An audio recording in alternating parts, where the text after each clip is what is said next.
আপনারা দেখতে পাচ্ছেন হাসনাত আব্দুল্লাহ 7 কলেজের শিক্ষার্থীদের তোপের মুখে পালিয়ে যাচ্ছে, ক্যাম্পাসে ফিরে যাচ্ছে, ঢাকা বিশ্ববিদ্যালয়ে ফিরে যাচ্ছে। পরিস্থিতি আসলে খুবই থমথমে এই মুহূর্তে বিরাজ করছে। কেউ কারো কথা শুনছে না। তাকে কয়েকজন শিক্ষার্থীরা উদ্ধার করে তাকে ক্যাম্পাসে ফিরিয়ে নিয়ে যাচ্ছে। চলুন দেখে আসলে কি ঘটছে ঘটনা।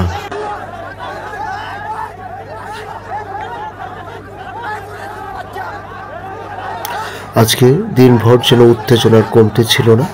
দুপুরের দিকে ইবতেদায়ী শিক্ষার্থী টিচারদের সঙ্গে ইবতেদায়ী টিচারদের উপর পুলিশের হামলা। তারপর সন্ধ্যা নাগাদ যেন পরিস্থিতি ভিন্ন রূপ নেয় সায়েন্স ল্যাব মোড়ে। শিক্ষার্থীরা নেমে যায় 7 কলেজ আন্দোলন বিশ্ববিদ্যালয়ের দাবিতে। প্রিয় দর্শক, সেইখানেই মূলত যায় হাসনাত আব্দুল্লাহরা এবং পুলিশ সহ আপনারা দেখতে পাচ্ছেন কোনো কিছুই যেন শুনছে না। হাসনাত আব্দুল্লাহকে ঘিরে ধরে শিক্ষার্থীরা ভুয়া স্লোগান দিচ্ছে। এইরকম পরিস্থিতি আসলে দেখতে হবে হাসনাত আব্দুল্লাহদেরকে, 24-এর নায়কদেরকে, জুলাই আগস্ট গণ অভ্যুত্থানের নায়কদেরকে। এইরকম পরিণতি রাজপথে মুখোমুখি হতে হবে, সেটা আসলে কেউ ভাবেনি।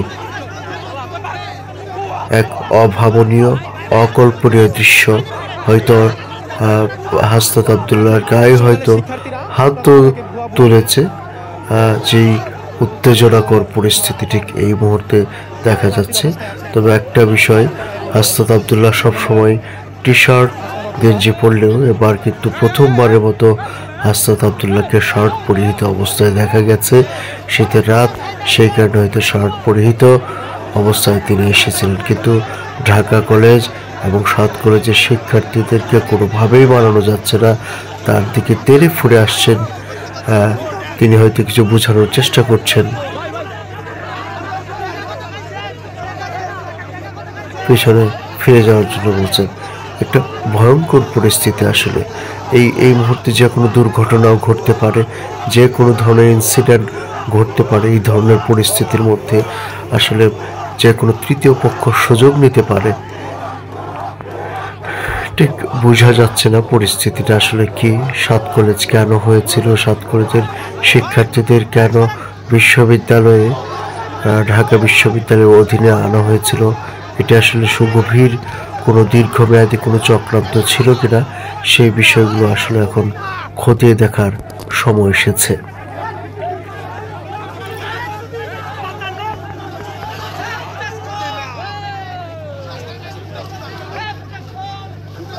কি এক পরিস্থিতি।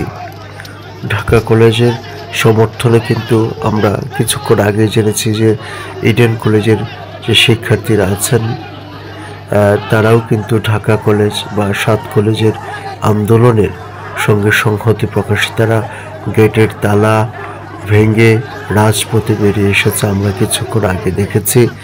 এবং এই মুহূর্তে আপনাদেরকে সরাসরি দেখাচ্ছি যে হাসনাত আব্দুল্লাহ এখানে ব্যর্থ হয়ে নিউ মার্কেটের সামনে দিয়ে তিনি ক্যাম্পাসে ফিরে যাচ্ছেন।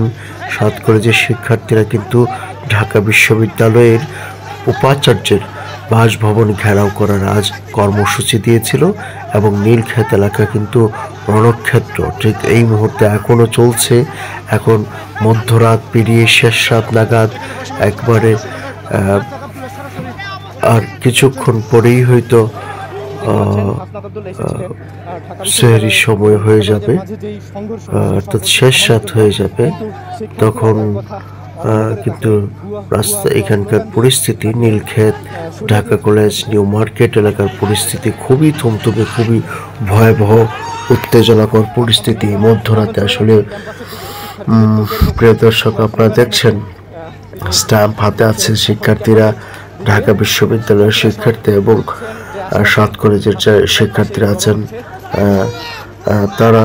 পুলিশ কিন্তু আছেন, আমরা দেখতে পাচ্ছি। পুলিশ আসলে ঠিক এই মুহূর্তে নিরপেক্ষ ভূমিকা নেওয়া ছাড়া কোনো উপায় নেই, কারণ যেসব শিক্ষার্থীরা মাঠে নেমেছে তারা কিন্তু এই যে 24-এর নায়ক, জুলাই গণ অভ্যুত্থানের নায়ক, ফ্যাসিস্ট আওয়ামী লীগ সরকারের পতন ঘটিয়েছে তারা আন্দোলন করার মাধ্যমে, কিন্তু ঠিক যারা পতন ঘটিয়েছে তাদের এই ধরনের পরিণতি রাস্তায় রাস্তায় তারা যেখানেই যাচ্ছেন শিক্ষার্থীদের গণপ্রতিরোধের মুখে পড়ছেন। এইটা কোনোভাবে আসলে কাম্য হতে পারে না। কিন্তু এই রোষ কেন, সেটি গণরোষে পরিণত হবে কিনা সেই প্রশ্নটি কিন্তু সামনে আসছে। প্রিয় দর্শক, আপনারা দেখছেন যে হাসনাত আব্দুল্লাহকে সরিয়ে নিয়ে যাওয়া হচ্ছে। যে কোনো ধরনের অপ্রীতিকর ঘটনা এড়াতে এই পদক্ষেপ নিয়েছেন শিক্ষার্থীরা। কিন্তু এই যে আমরা একেবারে দেখতে পাচ্ছি যে ঢাকা বিশ্ববিদ্যালয়ের যে গণতন্ত্র তরুণ আছে নীলক্ষেত আবাসিক এলাকায়, সেই দিক দিয়ে তারা ঢাকা বিশ্ববিদ্যালয়ে প্রবেশ করবেন। কিন্তু এই যে পরিস্থিতিটা ক্রিয়েট হলো আজ সারা রাত ধরে যদি চলে, এবং আগামীকালের পরিস্থিতি, সকালবেলার পরিস্থিতি আসলে কি হয়, একটা সুন্দর দেশ পরিচালনার জন্য আওয়ামী লীগ সরকারের পতন ঘটানো হয়েছে। আওয়ামী লীগ সরকারের টানা 3 বারের শাসন আমলের পতন ঘটানো হয়েছে। কিন্তু এখন যা পরিস্থিতি, প্রতিদিনই আন্দোলন, প্রতিদিনই উত্তেজনা, রাজপথে যানজট, সাধারণ মানুষের ভোগান্তি, মনে হচ্ছে প্রতিদিন প্রতি মুহূর্ত আমরা যে রিলস দেখি সামাজিক যোগাযোগ মাধ্যমগুলিতে, সেই রিলসের মতো আসলে উত্তেজনা ছাড়া যেন বাংলাদেশের আর এক মুহূর্ত চলে না। ঢাকার রাজপথ যেন উত্তেজনা ছাড়া কেমন যেন ফাঁকা ফাঁকা লাগে ব্যাপারটা এমন। ঢাকার মানুষ যেন উত্তেজনা ছাড়া কোনো কিছু আর মেনে নিতে পারছে না। আমরা দেখতে পাচ্ছি যে ঢাকা বিশ্ববিদ্যালয় ক্যাম্পাসে হাসনাত আব্দুল্লাহকে সরিয়ে নিয়ে আসা হয়েছে। প্রিয় দর্শক, আপনারা দেখছেন সরাসরি।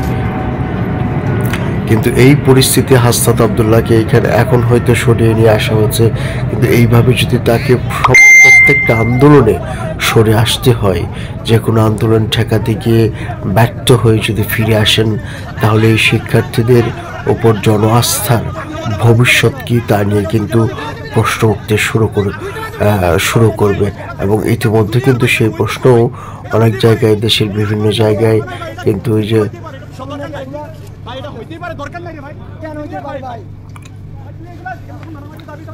বিভিন্ন জায়গায় যে তারা আন্দোলন সংগ্রাম করছেন, সেই জায়গায় কিন্তু তাদের নানা ধরনের প্রতিবন্ধকতা, প্রতিকূলতার মুখোমুখি হতে হচ্ছে রাজনৈতিক দলগুলোর পক্ষ থেকে।